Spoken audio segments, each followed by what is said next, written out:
Allah kita akan membahas yaitu surah Al-Kautsar. Ibu-ibu ada hafal ya surah Al-Kautsar, kita baca sama-sama. A'udzu billahi minasy syaithanir rajim. Bismillahirrahmanirrahim.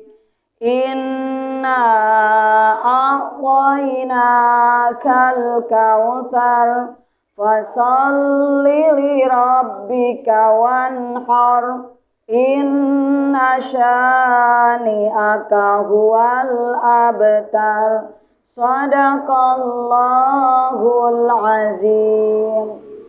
Allah berfirman dalam surah Al-Kautsar berkaitan dengan bulan ini adalah bulan apa? Bulan Zulhijjah ya.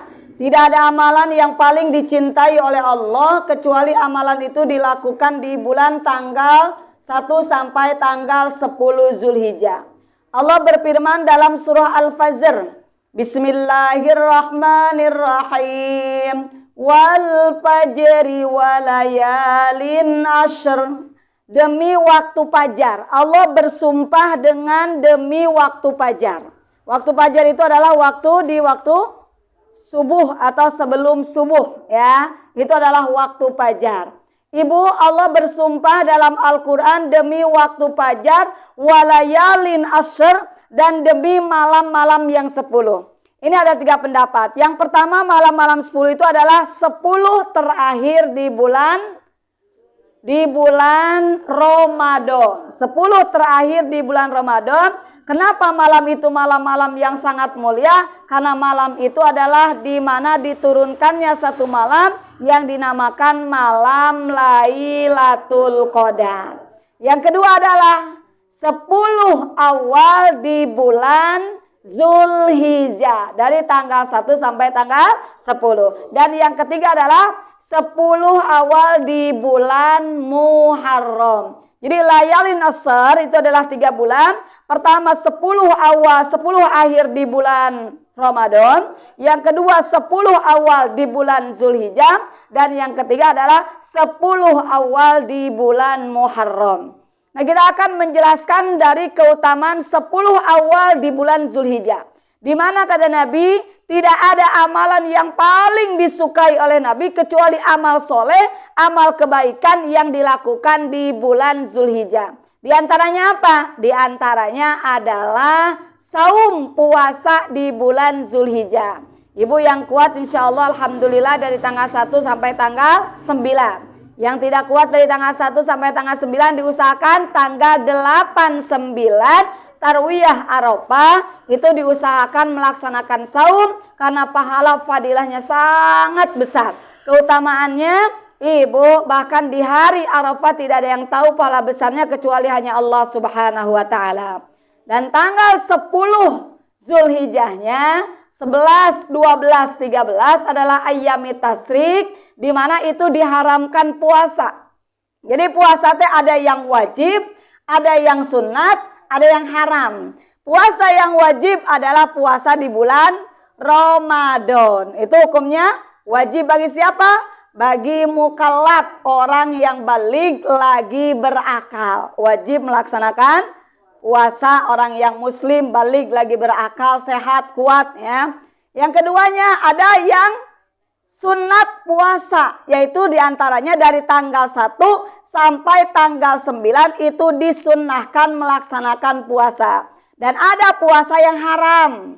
Ibu, sekalipun itu puasa qada, sekalipun itu puasa nazar, hukumnya haram, yaitu pertama tanggal 1 Syawal atau hari raya Idul Fitri. Yang kedua, tanggal 10 Zulhijjah atau hari raya Idul Adha. Dan yang ketiga, ayyamit tasyrik, hari-hari tasyrik. Mana hari tasyrik? Tanggal 10, 11, tanggal 12, dan tanggal 13 itu haram hukumnya puasa. Sekalipun puasanya puasa qada, sekalipun puasanya puasa nazar. Jadi tidak boleh hari tasyrik itu dilaksanakan puasa. Nah ibu, kita tanggal 10, 11, 12, 13 tidak dianjurkan puasa, tapi dianjurkan berkurban. Sebagaimana ada dalam surah Al-Kautsar, wanhar dan berkurbanlah. Dari ayat pertama, bismillahirrahmanirrahim. Inna a'tainakal kautsar. Sesungguhnya kami Allah telah menganugerahkan kepada kamu wahai Muhammad al-kautsar, telaga Kautsar. Telaga Kautsar itu apa sih, Bu? Sungai yang ada di dalam surga yang Allah anugerahkan kepada Nabi Muhammad SAW. Buat siapa? Buat umat Nabi Muhammad SAW. Tapi ada umat Nabi Muhammad SAW yang dia pun tidak mendapatkan nikmatnya air telaga Kautsar nanti di padang mahsyar. Jadi di hari kiamat umat Nabi Muhammad SAW akan mendapatkan nikmatnya air telaga Kautsar Rasulullah. Ketika sesudah meminum satu tegukan saja tuh air telaga Kautsar Rasulullah, Masya Allah, segernya nih badan, Bu, segernya nih tenggorokan, karena sebab nikmatnya air telaga Kautsar Rasulullah. Maka firman Allah dalam Al-Quran surah Al-Kautsar yang kedua, fasholli li rabbika. Kalau kita pengen mendapatkan air telaga Kautsar Rasulullah, maka laksanakanlah sholat. Berarti orang kalau di dunia kagak sholat, Ibu, dia nggak berhak mendapatkan telaga Kautsar Rasulullah. Sekalipun dia umat Nabi Muhammad SAW. Karena orang yang akan mendapatkan air telaga Kautsar Rasulullah, fasholli li rabbika. Orang yang sholat tapi li rabbika, semata-mata hanya untuk Allah. Jadi ibadah kita lillah karena Allah. Salat kita lillah karena Allah. Ibu kalau niat salat gimana? Usolli fardhu zuhri arba'a rakaatin mustaqbilal kiblati lillah, ada kalimat lillahi ta'ala. Kalau ibu puasa nawaitu shauma godin an adai fardhi sahri Ramadan haji sanati fardu lillahi ta'ala. Selalu kita ucapkan lillah. Ketika niat zakat nawaitu an ukhrija zakatal fitri an nafsi, Bu, fardu lillahi ta'ala. Ternyata lillahi ta'ala itu bukan di lisan. Ya, lillahi ta'ala itu adanya di dalam hati. Ketika kita beribadah, tujuannya semata-mata karena ingin mendapatkan ridho dan kasih sayang Allah. Ibu, jadi sholli li rabbika, sholatlah kamu untuk Tuhanmu. Buat siapa katanya? Buat Allah. Tapi sekalipun buat Allah, apakah ibadah kita menguntungkan Allah? Bu, apakah sholat kita menguntungkan Allah? Apakah ngaji kita menguntungkan Allah? Siapa yang diuntungkan? Kita sendiri, bukan Allah. Sekalipun semuanya ibadah beriman, tidak akan menambah kerajaan Allah. Sekalipun semuanya kufur, nggak ada yang beriman, tidak akan mengurangi kerajaan Allah. Ketika seseorang beriman, maka keimanannya, keuntungannya buat dia apa? Dirinya sendiri, buat kita. Kita ngaji, nikmatnya buat siapa? Buat kita. Berkahnya buat siapa? Buat kita. Kita sholat, kita puasa, kita sedekah, semua kembali akan buat diri kita. In ahsantum li'anfusikum. Ketika engkau berbuat kebaikan, maka kebaikan itu sebetulnya kembali buat dirimu sendiri. Makanya ketika kita sholat, niatkan semuanya li rabbika, hanya untuk Allah. Dalam doa iftitah kita baca gimana? Inna sholati wa nusuki wa mahyaya wa mamati lillahi rabbil alamin. Inna sholati, sesungguhnya sholatku, wa nusuki, ibadahku, wa mahyaya wa mamati lillah, hidupku, bu, matiku, semuanya untuk Allah. Kita bilang lillahi rabbil alamin, semuanya milik Allah, semuanya untuk Allah, semuanya kuserahkan kepada Allah, semata-mata yang kita cari adalah ridhonya Allah. Maka orang yang mukhlis, orang yang ikhlas dalam beribadahnya waktu di dunia, maka dia berhak mendapatkan air telaga Kautsar Rasulullah. Tapi kalau orang ibadahnya bukan karena Allah, sekalipun sholli dia sholat, sekalipun dia ngaji, sekalipun dia zakat, sekalipun dia sedekah, kalau tidak lillah, bukan nyari ridho Allah, maka ketika dia datang di padang mahsyar untuk mendapatkan air telaga Kautsar Rasulullah, maka dia tidak akan mendapatkannya. Na'udzubillahi min. Yang keduanya apa? Wanhar. Perintah dari Allah atas semua kenikmatan yang sudah Allah berikan semuanya begitu banyak kepada kamu. Bersyukur dengan cara sholat, wanhar, dan berkurbanlah. Jadi perintahnya suruh ngapain katanya? Kurban. Nah kurban ini adanya di tanggal 10, 11, 12, 13 pelaksanaan ibadah kurban. Jadi kalau tidak tanggal 10 bisa tanggal 11. Kalau tidak tanggal 11 bisa tanggal 12. Kalau tidak tanggal 12 bisa tanggal 13. Kalau dilaksanakan tanggal 14 Zulhijjah tidak termasuk kurban. Ya, misalkan penyembelihannya telat tanggal 14 tidak termasuk kurban itu mah. Kalau misalkan dibagikan kepada masyarakat jadinya apa? Sedekah ya. Ibu, kurban itu kewajiban buat siapa? Buat orang-orang yang beriman dan orang itu mampu untuk melaksanakannya. Karena kurban itu menggunakan apa? Bu, harta. Seperti ibadah haji dan umroh menggunakan harta. Makanya manis tato'a ilaihi sabila. Untuk perjalanan haji, untuk perjalanan umroh, manis tato'a ilaihi sabila, buat orang yang mampu dalam perjalanannya. Ada ongkosnya, ada biayanya. Sama kurban juga. Diwajibkan berkurban bagi orang-orang yang sudah mampu untuk berkurban. Ibu, kalau kurban ketentuannya satu orang adalah 1 ekor kambing. Bu, kalau misalkan sapi untuk 7 orang bisa. Tapi kalau 1 sapi untuk 1 orang bisa nggak? Bisa, bagus. Seperti kurbannya Nabi Allah Ibrahim alaihis, bukan 1 ekor kambing, tapi 300 kambing. Bukan 1 ekor sapi, bahkan sampai 100 sapi. Siapa itu? Kurbannya Nabi Allah Ibrahim alaihis salam. Ibu, kita mah kadang-kadang 1 kambing ku bareng-bareng. Ada yang begitu? Iya, tapi kalau 1 kambing ku bareng-bareng itu tidak menggugurkan kewajiban perorangan ya. Seperti 1 majelis taklim nih, ibu kurban, surang berapa nih? Dapat misalkan 3 juta atau 4 juta, beli 1 kambing, jadi nggak kurban?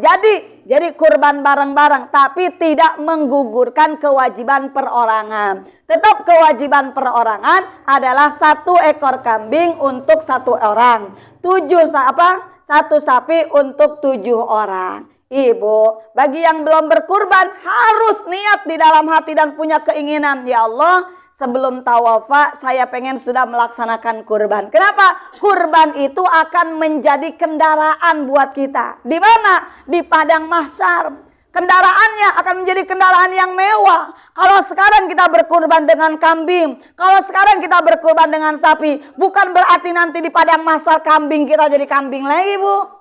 Lah Ibu, kalau sekarang di dunia naik kambing gimana? Ibu, bisa nggak? Nggak bisa. Sama di akhirat juga kalau datangnya kambingnya doang mah ya. Tapi kambing itu akan berubah menjadi kendaraan yang mewah, yang terbuat dari intan permata. Masya Allah, disiapkan untuk orang-orang yang dulu berkurbannya lillah karena nyari ridho Allah. Gitu. Jadi kewajiban berkurban seumur hidup sekali. Berapa Bu? Seumur hidup sekali. Tapi jangan hitung-hitungan. Kalau ibu punya banyak rezeki, duit ada, ibu sudah tidak lagi pertanggungjawaban buat anak, buat lainnya. Ya Allah, ibu pengen berkurban, terus aja berkurban. Jangan hitung-hitungan diajak kurban. Kita mah udah, nggak usah kurban lagi. Ibu, kalau memang rezekinya ada, ibu, Allah kasih keleluasaan rezeki buat kita. Kenapa tidak mengulang-ulang itu lebih baik lagi? Walaupun yang kedua bukan hukumnya wajib tapi hukumnya sunat. Karena ibu, keberuntungan yang paling banyak nanti di alam akhirat adalah orang yang memperbanyak ibadah sunat. Jadi nanti orang ada yang salim, ada yang robih, ada yang khosir nanti. Orang kembali kepada Allah, ada kembali dalam keadaan selamat. Ada orang yang kembali dalam keadaan khosir rugi. Ada orang yang kembali kepada Allah dalam keadaan robih, punya banyak keuntungan. Siapa dia? Orang yang kembali kepada Allah dalam keadaan salim adalah orang yang di dunia hanya mampu melaksanakan yang wajib saja tanpa dengan yang sunnah-sunnahnya. Jadi kalau sholat, ibu, bu, cuman yang wajibnya doang apa? Zuhur, asar, maghrib, isya, subuh. Kalau puasa yang wajibnya doang apaan? puasa di bulan Ramadan. Kalau zakat yang wajibnya doang, zakat fitrah, zakat mal, ya. Ibu, kalau misalkan apa lagi? Berkurban yang wajibnya doang sekali. Tapi kalau yang robih, yang banyak keuntungannya, bukan hanya yang wajib dia yang kerjakan, tapi plus dengan ibadah-ibadah yang sunnah. Kalau sholat sudah yang wajib, dia sempurnakan kembali dengan yang sunat qobliyahnya, ba'diyahnya, tahajudnya, duhanya, hajatnya. Dia perbanyak sholat sunat, maka dengan memperbanyak sholat sunat itu, karena Allah, itu akan menjadi robih keberuntungan buat dia. Dia bukan hanya puasa di bulan Ramadan saja, Bu. Di bulan Ramadan yang wajib berapa? Sebulan, 30 hari atau 29 hari. Kalau tidak puasa wajib di apa? Dikodok, ya. Tapi dia bisa melaksanakan puasa bukan hanya di bulan Ramadan, seperti di bulan Zulhijjah ini. Dari tanggal 1 sampai tanggal 9. Atau yang tidak kuat dari tanggal 1 sampai 9, tanggal 8, 9. Sebetulnya mah insya Allah kuat sih. Cuman yang bikin kagak kuat apanya? Godaannya katanya. Ya, fisik insya Allah kuat ibu. Kalau dibawa puasa tambah enak. Nah, orang yang memperbanyak puasa sunat, baik itu di bulan Zulhijjah, di bulan Rajab, atau hari-hari yang sangat disukai oleh Rasulullah. Hari apa?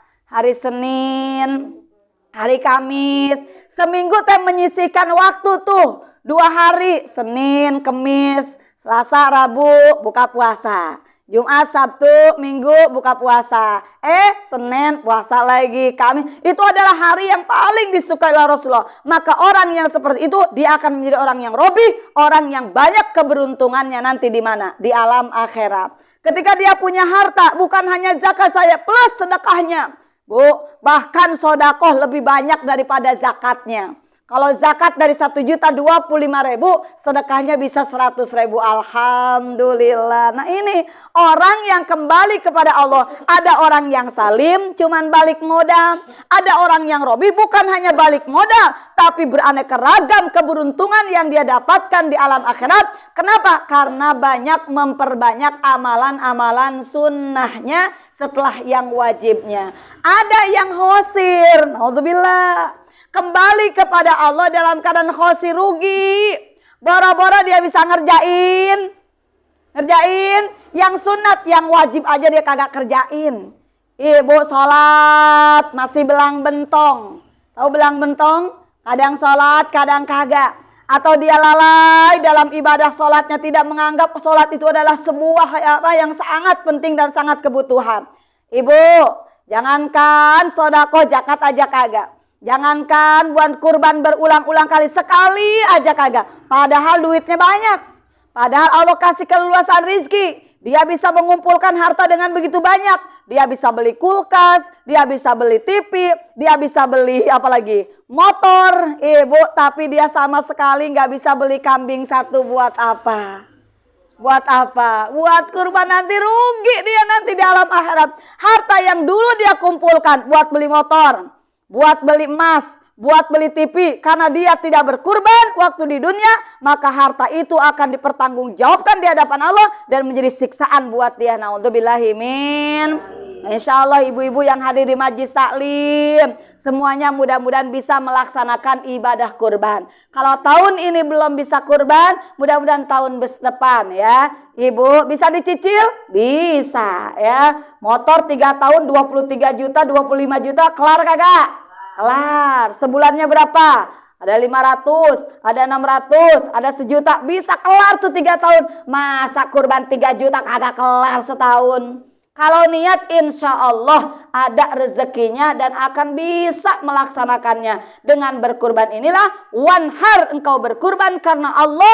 Semua yang kau cari ridho Allah, karena semua yang kita miliki punya Allah. Maka Allah akan menganugerahkan nanti di padang mahsyar air telaga Kausar Rasulullah. Tapi jangan harap kalau di dunia tidak taat dan patuh kepada Allah, tidak cinta kepada Rasulullah, ajaran Rasulullah ditinggalkan, jangan harap sekalipun dia adalah umat Nabi Muhammad SAW, umat akhir zaman, jangan harap dia mendapatkan air telaga Kausar Rasulullah. Mudah-mudahan kita termasuk di dalamnya orang-orang yang mendapatkan nikmatnya air telaga Kausar Rasulullah. Amin ya Allah ya Rabbal Ya, itu saja yang dapat saya sampaikan dalam kesempatan yang mulia ini. Mudah-mudahan berkah, manfaat. Kurang lebihnya mohon maaf ibu-ibu. Wassalamualaikum warahmatullahi taala wabarakatuh.